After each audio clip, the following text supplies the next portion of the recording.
ওই দেখেন আমার মামা বলছে শুনছি, খালি চেক করি। হ্যাঁ, রাধে রাধে। তাহলে দেখে আমরা যেই বৃন্দাবন যাব, মধুময় মধুর বৃন্দাবন, এই বৃন্দাবন কি সহজে যেতে পারবো না?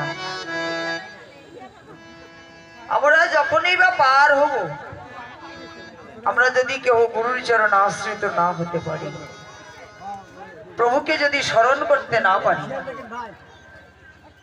সে কি পার করবি?